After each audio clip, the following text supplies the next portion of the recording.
Assalamualaikum warahmatullahi wabarakatuh. Perkenalkan, nama saya Sonata Mahardika dari Universitas Sultan Ageng Tirtayasa, Fakultas Keguruan dan Ilmu Pendidikan dari Pendidikan Vokasional Teknik Elektro. Pada video kali ini saya akan membahas mengenai screening TVAT untuk memenuhi ujian akhir semester dari mata kuliah Pendidikan Teknologi dan Vokasional.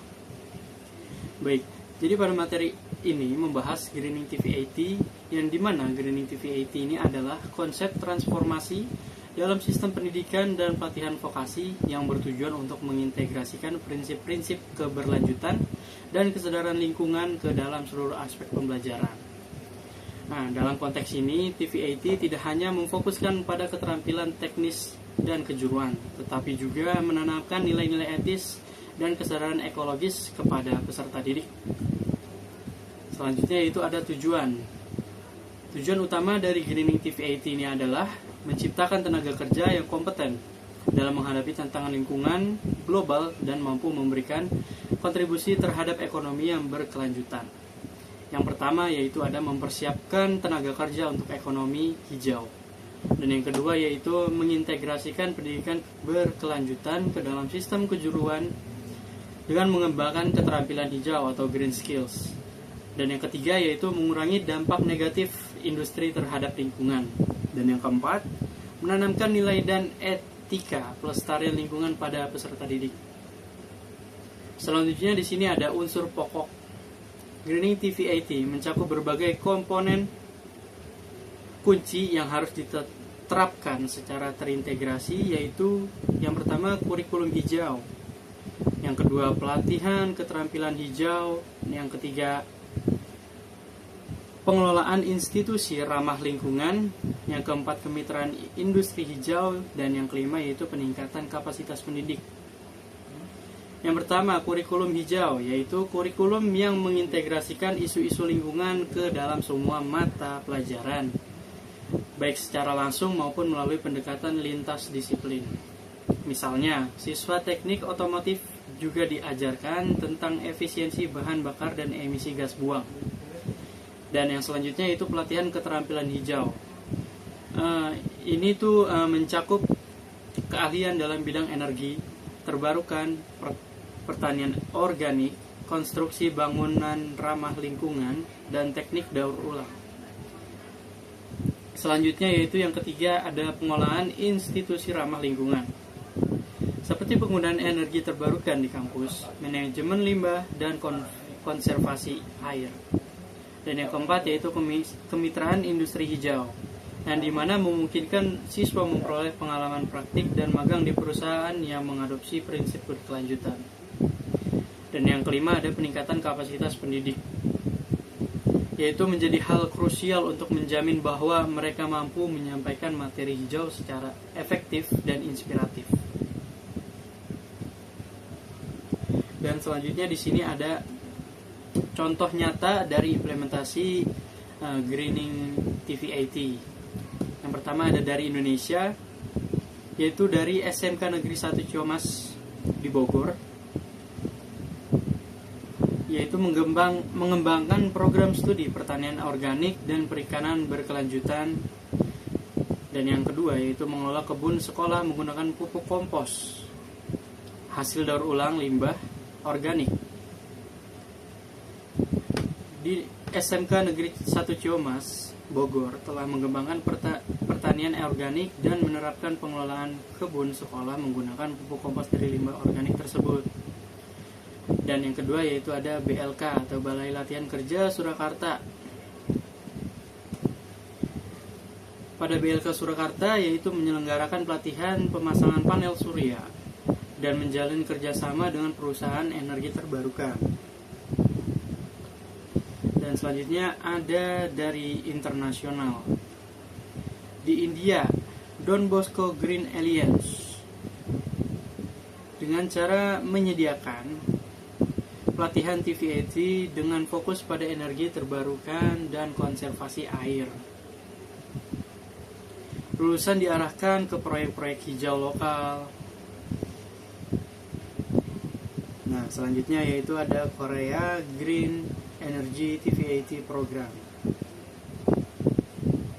Korea, program pelatihan TVAT berbasis energi hijau dikembangkan untuk mempersiapkan tenaga kerja bersertifikasi dalam bidang tenaga angin dan tenaga surya.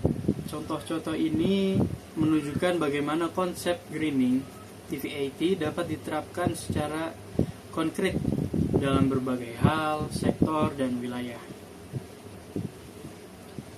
Selanjutnya di sini ada tantangan implementasi.